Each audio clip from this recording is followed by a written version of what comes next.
Imagine करो दोस्तों, एक गाड़ी अमेरिका के अंदर बन रही है और इंडिया में लोकली बिक रही है। तो भले वो गाड़ी इंडिया में लोकली बन के भी बिकेगी, तब भी आपको एक्सपेक्टेड होगा कि जितना वो गाड़ी वहां पे कॉस्ट करी है, एटलीस्ट उसका 30-40% इंडिया में हायर ही कॉस्ट करेगी। ये दोस्तों हम सबको पता है कि जहाँ पे भी जो चीज़ बनती है वहाँ पे सस्ती होती है जनरली, और जिस कंट्री में एक्सपोर्ट होती है फिर वहाँ पे महंगी हो जाती है। पर दोस्तों महिंद्रा केस में एकदम उल्टा हुआ है, क्योंकि उन्होंने अपनी XUV 3XO को अभी इंडिया से बना के ऑस्ट्रेलिया के अंदर लॉन्च करा है। दो डिफरेंट वर्जन में गाड़ी लॉन्च हुई है, AX5L, AX7L। इसमें इस गाड़ी का स्टार्टिंग प्राइस वहाँ पे है around 13.1 lakh rupees on road का। वही वाला वेरिएंट अगर आपको इंडिया में लेना है ऑन रोड तो 15 लाख रुपए का है। How is that even possible? और टॉप एंड वेरिएंट में आपको और बड़ा डिफरेंस मिलता है। हाँ, इसके अंदर थोड़ी बहुत कैच है जो कि आपको मैं बताऊंगा, पर ऑस्ट्रेलियंस को ये गाड़ी कुछ ज्यादा ही पसंद आ रही है, क्योंकि the right car question mark वाले भैया बोल रहे हैं Mahindra XUV 3XO is very very nice. आप खुद ही सुन लो भाई। The Mahindra XUV 3XO is an impressively priced small SUV with surprising practicality and a pretty nice drive experience. Car expert वाले भैया ने तो कुछ ज्यादा ही बड़ी बात बोल दी जापानीज कार मेकर से And if related. anything, I think Mahindra is going to be bigger than some of the Japanese brands in Australia within a couple of years. Yeah. Now, I'm not talking 10 years here, I'm talking maybe 5 to 6 years here.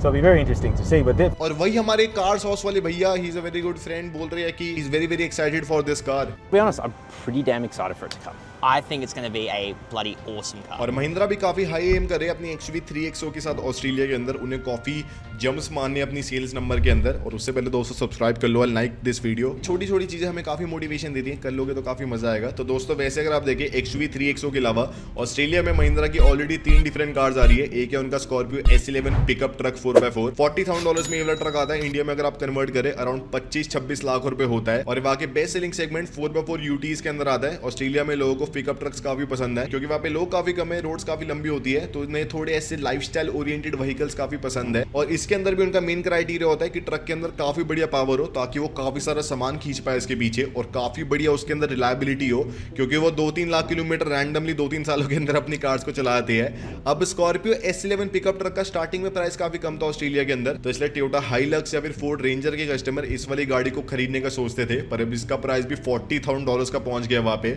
और थोड़े extra पैसे खर्च गई आपको वहां पे Ford Ranger, Toyota Hilux, Isuzu D-Max, Mitsubishi Triton या फिर BT50 मिलने लग जाती है। अब इनमें से किन्हीं किन्हीं कार्स में आपको ज्यादा बढ़िया पावर मिलती है, आपको ज्यादा बढ़िया परफॉर्मेंस मिलती है, किन्हीं में आपको ज्यादा बढ़िया रिलायबिलिटी मिलती है, और ऑलमोस्ट सारों में आपको ज्यादा बढ़िया साइज मिलता है और ज्यादा बढ़िया फीचर्स मिलते हैं। तो हाँ, महिंद्रा का जो स्कॉर्पियो ट्रक है वो काफी ऐसे सिंपल सा और काफी ऐसे रिलायबल सा है। पर वही भाई एक एवरेज एवरीडे बंदे को फोर्ड रेंजर ज्यादा पसंद आ जाएगी अगर उसे 20-30% भी एक्स्ट्रा खर्च के वो गाड़ी मिल रही है, क्योंकि भाई इतनी बड़ी गाड़ी है, इतना बड़ा उसके अंदर इंजन है और इतनी बढ़िया उसके अंदर फीचर है। आप खुद भी बताओ भाई, हम ऑस्ट्रेलियंस को क्या बोल रहे हैं? अगर आपको भाई मान लो 20 लाख के अंदर स्कॉर्पियो S11 पिकअप ट्रक मिल रहा है और 27 लाख के अंदर आपको फोर्ड रेंजर मिल रहा है, तो भाई आप फोर्ड रेंजर ही लोगे ना। वही दोस्तों इसके अलावा महिंद्रा की XUV 700 और स्कॉर्पियो NV ऑस्ट्रेलिया के अंदर बिक रही है। दोनों $40,000 की आती है, ये भी 25-26 लाख रुपए इंडिया में आप मान सकते हैं। अब ये वहां की second best selling segment 4x4 entry level SUVs के अंदर आती है, जिसमें कुछ ज्यादा कॉम्पिटिशन है, क्योंकि $5-6 हज़ार एक्स्ट्रा खर्च गई आपको टोयोटा की RAV4 मिल जाती है, मित्सुबिशी आउटलैंडर मिल जाती है, माजदा CX-5 इनसे सस्ती आपको मिल जाती है,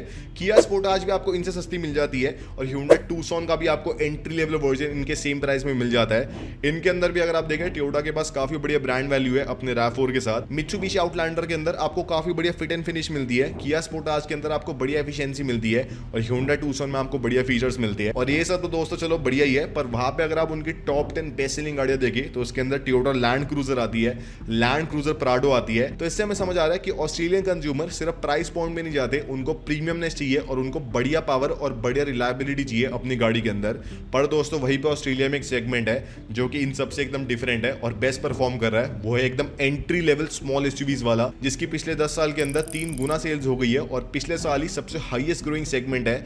20% जो सारी गाड़ी ऑस्ट्रेलिया के अंदर बिकती है इस वाले सेगमेंट की है, और ये इतना एक्सप्लोड इसलिए कर रहे हैं क्योंकि ऑस्ट्रेलिया में लिविंग एक्सपेंस काफी ज्यादा एक्सप्लोड कर रहा है, पर उतने एक्सप्लोजन से वहां पे वेजेस ग्रो हो नहीं रहे, तो लोग छोटी गाड़ियों की तरफ जा रहे हैं जिनके अंदर फ्यूल एफिशिएंसी ज्यादा हो और जो कि सस्ते में आ जाए, क्योंकि भाई महंगी गाड़ियां बहुत महंगी पड़ती है, जिसकी वजह से इस वाले सेगमेंट के अंदर कंपटीशन भी काफी बढ़ते जा रहे हैं। और महिंद्रा ने अपनी XUV 3XO भी ड्रॉप कर दी है लिटरली एकदम ऐसे बेस्ट प्राइस में। 2 डिफरेंट इसके वर्जन लॉन्च हुए, AX5L और AX7L, और दोनों में आपको स्टैंडर्ड 1.2 लीटर का पेट्रोल इंजन मिलता है, स्टैंडर्ड 6 स्पीड की ऑटोमेटिक ट्रांसमिशन मिलती है, और स्टार्टिंग प्राइस है इसका $23,500 ऑस्ट्रेलियन डॉलर्स का, जो कि इंडिया में अगर आप कन्वर्ट करें तो 13.1 लाख रुपीज आ रहा है। तो टेक अवे प्राइस है वहां का, मतलब लिटरली इस प्राइस को देके आप गाड़ी को घर लेके आ सकते हो। अब यही वाला वर्जन अगर आप देखें तो टेक्निकली इंडिया में ऑलमोस्ट 15 लाख रुपए का आता है, पर इसके अंदर दोस्तों कैच क्या है कि इंडिया में जो AX5L वाला वर्जन आता है वो टर्बो TGDI इंजन के अंदर आता है, जिसमें आपको ज़्यादा बढ़िया पावर मिलती है, अराउंड 20% एक्स्ट्रा पावर मिलती है और ज़्यादा बढ़िया टॉर्क मिलता है। वहाँ पे आपको नॉर्मल 1.2 लीटर 3 सिलेंडर मिल रहा है, तो इसकी वजह से प्राइस डिफरेंस भी ज़्यादा है। और वही जो AX7L भी है वहाँ पे उसका प्राइस है $26,500 का,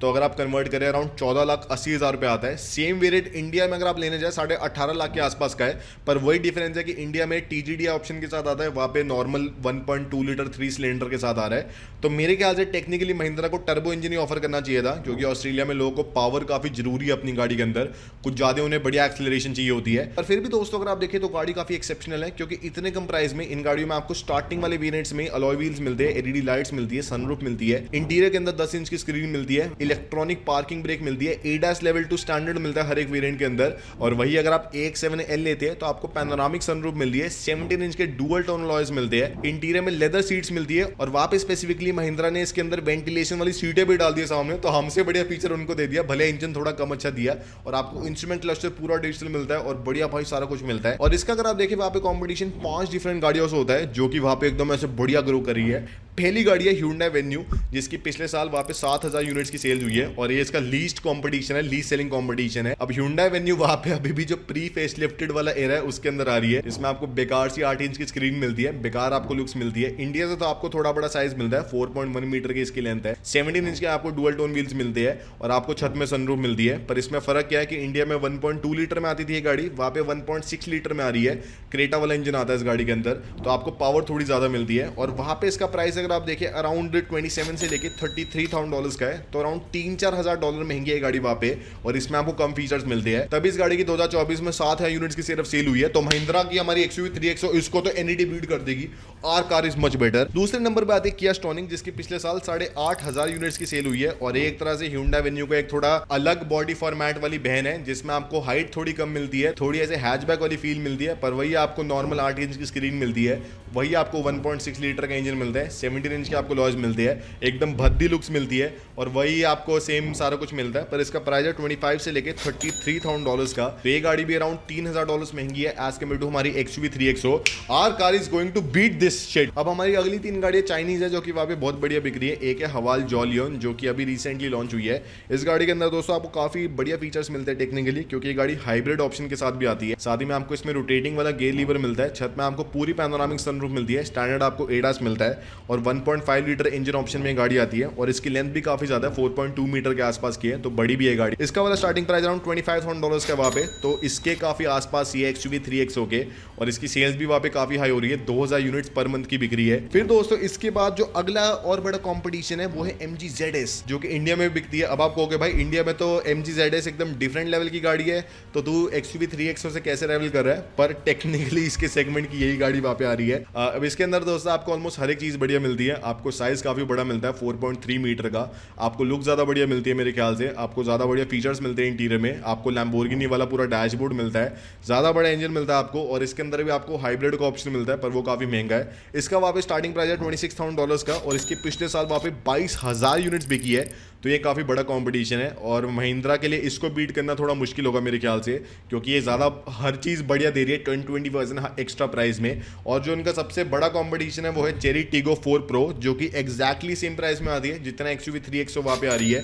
अब इसके अंदर दोस्तों आपको ऑलमोस्ट सेम लेवल के फीचर्स मिलते हैं XUV 3XO वाले, बस आपको साइज थोड़ा ज़्यादा बड़ा मिलता है, आपको इंटीरियर में फील थोड़ी नई मिलती है, और आपको सारा AC कंट्रोल के लिए एक सेपरेट स्क्रीन मिलती है। बाकी ऐसा कुछ भी एक्सेप्शनल नहीं है इस गाड़ी के अंदर, जो कि XUV 3XO के अंदर नहीं है मेरे ख्याल। फीचर्स के होने के बावजूद भी इस गाड़ी में दोस्तों 2 काफी मेनली मुझे कमियां लग रही हैं, जो कि सारे ऑलमोस्ट ऑस्ट्रेलियन कार यूट्यूबर्स ने पॉइंट आउट करी है। पहले इसकी पावर को लेके, जिसमें आपको स्टैंडर्ड इसमें बेरली 120 हॉर्स पर मिलती है। अब ऑस्ट्रेलियन कार मार्केट काफी कुछ सिमिलर है अमेरिकन कार मार्केट से, क्योंकि वहां पे भी काफी लंबी लंबी रोड्स है, पब्लिक ट्रांसपोर्टेशन से ज्यादा लोग अपनी गाड़ी को चलाना प्रेफर करते हैं, और हर एक जगह हर एक चीज के बीच में डिस्टेंस काफी हाई है, तो ज्यादा पावर वाली गाड़ी बढ़िया लगती है उन्हें, ताकि जल्दी जल्दी डिस्टेंस वो ट्रैवल कर ले। अब दोस्तों इसके सेगमेंट की बाकी किन्हीं कार्स में आपको 140-150 हॉर्स पर मिलती है, उनके हाइब्रिड वाले वर्जन में आपको 200-200 हॉर्स पर मिलती है, तो वो एक कमी हो सकती है कि ऑस्ट्रेलियंस को लगे कि ये गाड़ी थोड़ी अंडर पावर्ड है। मुझे तो भाई 200 हॉर्स पर वाली 300 हॉर्स पर वाली गाड़ी को चलाने की आदत है, मैं क्यों ये 120 हॉर्स पर वाली गाड़ी को परचेज करूं। सेकंड दोस्तों दिक्कत लग रही है इसकी सेफ्टी को लेके।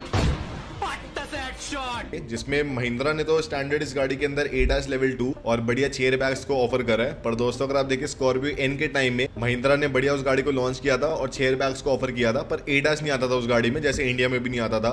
अब ऑस्ट्रेलियन एनकैप में अगर गाड़ी को स्कोर करना है तो ADAS होना जरूरी है। अब इस गाड़ी में था नहीं, तो इस गाड़ी को 0 स्टार एनकैप रेटिंग दे दी ऑस्ट्रेलियन एनकैप वालों ने। और इस गाड़ी की इतनी गंदी मार्केटिंग हुई, और वैसे ऑस्ट्रेलियंस को सेफ्टी बहुत जरूरी है अपनी गाड़ी के अंदर, क्योंकि रैंडमली वहाँ पे कंगारू आते हैं रोड में, तो उन्हें बढ़िया स्ट्रेंथ वाली गाड़ी चाहिए, जिसकी वजह से उसकी सेल्स एकदम नोज डाइव हो गई। तो इसके आसपास भी लोग बात कर रहे थे कि क्या भाई इसके अंदर भी वैसी सेफ्टी हो पाएगी जैसी हमें चाहिए, और क्या ये गाड़ी भी 0 स्टार रेटिंग तो नहीं स्कोर कर लेगी। अब इतना डेप्थ में कौन ही जाने वाला कि गाड़ी के अंदर ADAS नहीं आता था इसलिए उसकी सेफ्टी रेटिंग बेकार आई। और इसके लॉन्च के बाद ही महिंद्रा एम कर रहे हैं अगले 5 साल में ऑस्ट्रेलिया का 15th बिगेस्ट कार मेकर बनने का। अब फिलहाल अगर आप देखें वहां का 15th biggest car maker Mercedes Benz है, जिसकी पिछले साल 26,000 यूनिट्स बिकी है ऑस्ट्रेलिया में। अगर आपको इसको पर्सपेक्टिव में डालूं तो मर्सिडीज की इंडिया में 20,000 यूनिट्स बिकी थी पिछले साल, और हमारी पॉपुलेशन ऑस्ट्रेलिया से 60 गुना है। तो भाई कितना फर्क है, oh my God, such a big contrast. और महिंद्रा के पिछले साल ऑस्ट्रेलिया में 4200 यूनिट्स बिकी थी, तो उनको अपनी सेल्स 6 गुना करनी पड़ेगी अगले 5 सालों के अंदर इस वाले मार्क को अचीव करने के लिए। इनफैक्ट 7 गुना, क्योंकि ओवरऑल कार मार्केट भी तो ग्रो करेगी।